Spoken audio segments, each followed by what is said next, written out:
Ivoiriennes, Ivoiriens, mes chers compatriotes, chers amis de la Côte d'Ivoire, à l'orée de cette nouvelle année 2026, je suis très heureux de m'adresser à vous à l'occasion du traditionnel message à la nation.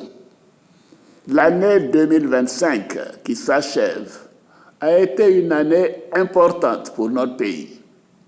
Elle a été marquée par des défis majeurs, au premier rang desquels l'organisation des élections présidentielles et législatives. Ces rendez-vous ont une fois de plus témoigné de la maturité démocratique de notre nation et de l'attachement de nos concitoyens à la paix, à la stabilité et au développement de notre pays. À l'occasion de l'élection présidentielle du 25 octobre 2025, vous m'avez renouvelé votre confiance à une très large majorité. J'en suis profondément reconnaissant.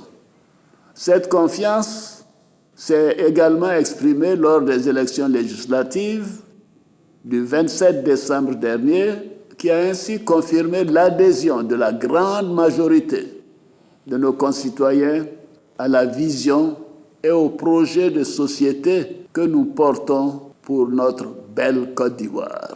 Ensemble, nous avons su relever le défi de l'organisation d'élections démocratiques, transparentes et crédibles, dans le respect des délais constitutionnels.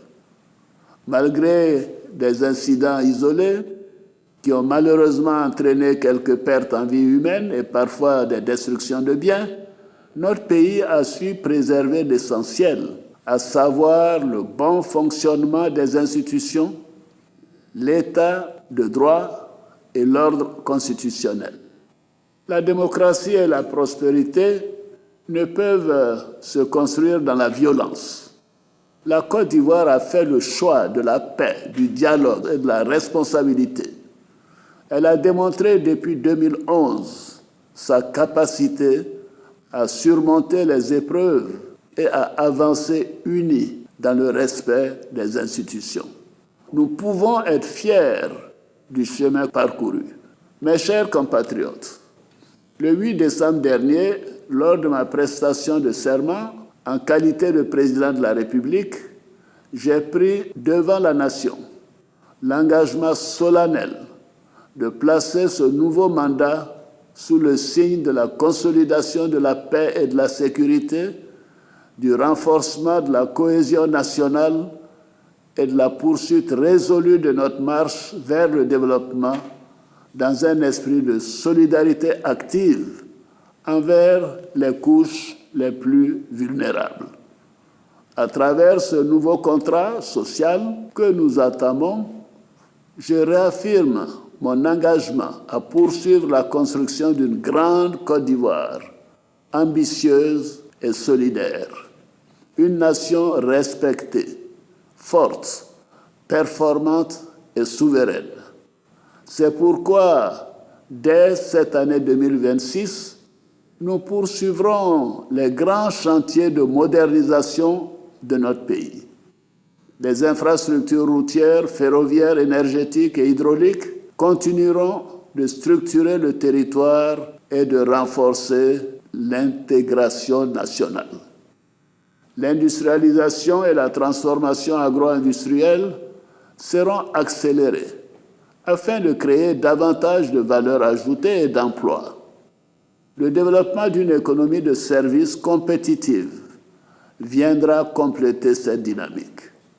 En vue d'atteindre notre objectif de couverture totale du pays en eau et en électricité, nous recenserons avant fin mars 2026 les localités non encore couvertes, ainsi que les besoins d'extension en vue de planifier les efforts qui restent à consentir. Dans le cadre du Plan national de développement 2026-2030, nous mettrons un accent particulier sur la qualité des services publics.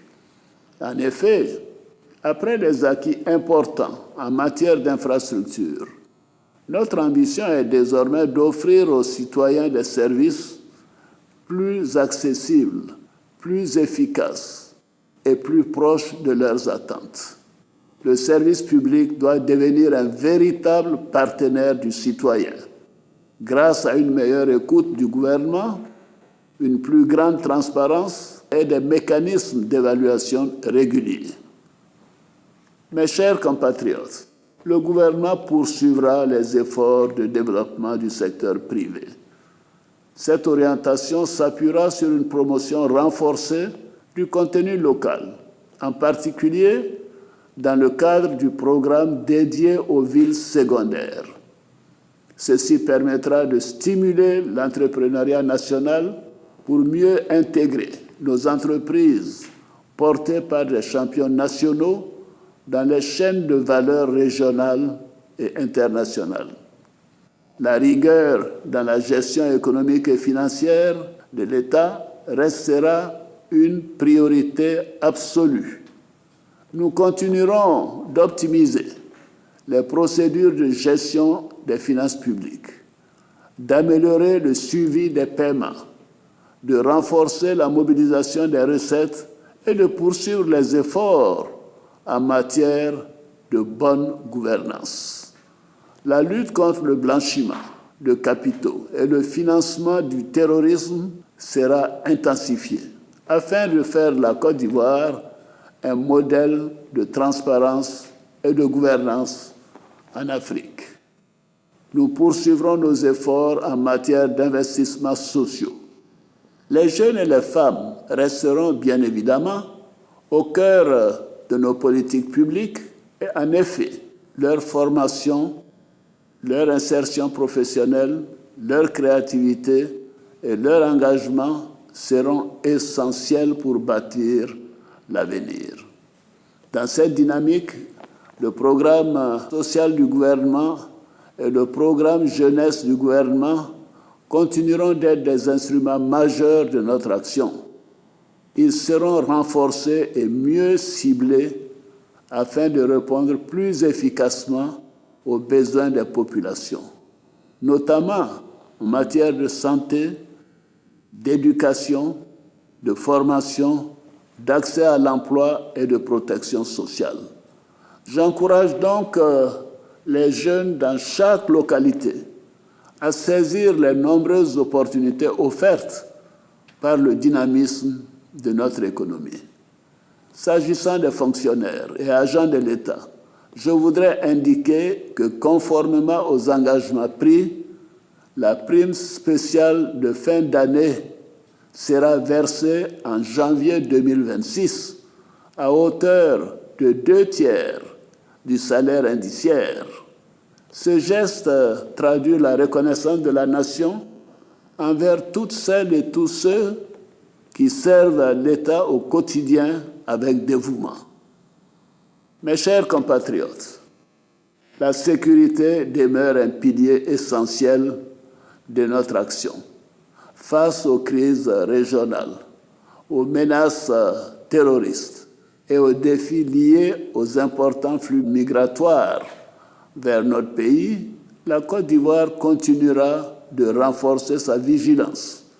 Notre pays continuera de respecter ses engagements internationaux en matière d'accueil, de gestion et de protection des réfugiés, tout en garantissant la sécurité de la nation et de tous nos concitoyens.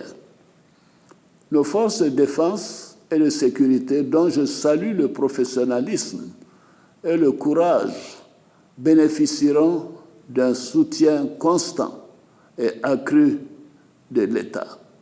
Elles continueront de disposer des moyens nécessaires pour veiller à l'intégrité du territoire et assurer la quiétude des populations.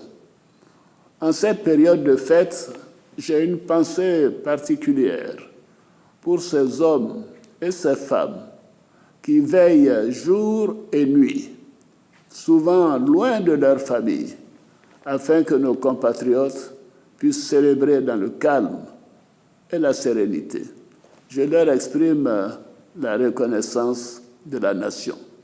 Par ailleurs, et conformément aux prérogatives que me confère la Constitution, j'ai signé un décret de grâce collective pour 2000 détenus et un décret accordant une remise de peine à 2656 détenus dont le reliquat de la peine est inférieur ou égal à 36 mois.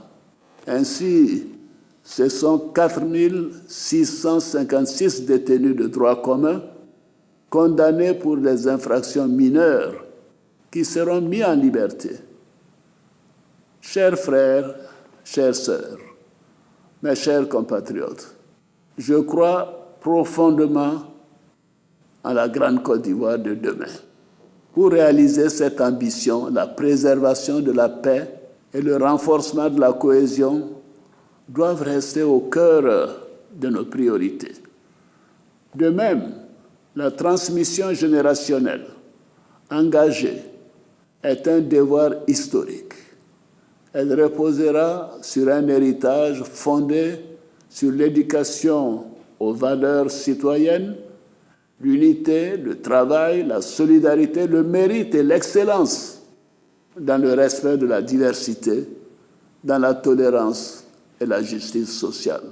Notre nation doit se doter d'une élite compétente et profondément attachée à l'intérêt général afin d'assurer la continuité et la solidité de notre modèle de développement.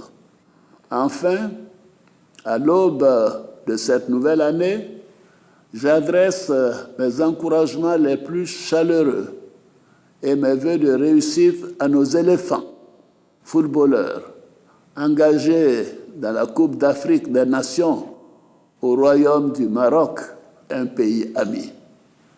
Ils portent haut les couleurs de notre pays et incarnent les valeurs de courage, de solidarité et de dépassement de soi qui nous rassemblent. À toutes et à tous, je souhaite que l'année 2026 ouvre un nouveau chapitre dans la construction d'une grande Côte d'Ivoire, d'une grande nation apaisée, ambitieuse et rayonnante. Bonne et heureuse année 2026. Vive la République, vive la Côte d'Ivoire, que Dieu bénisse notre beau pays.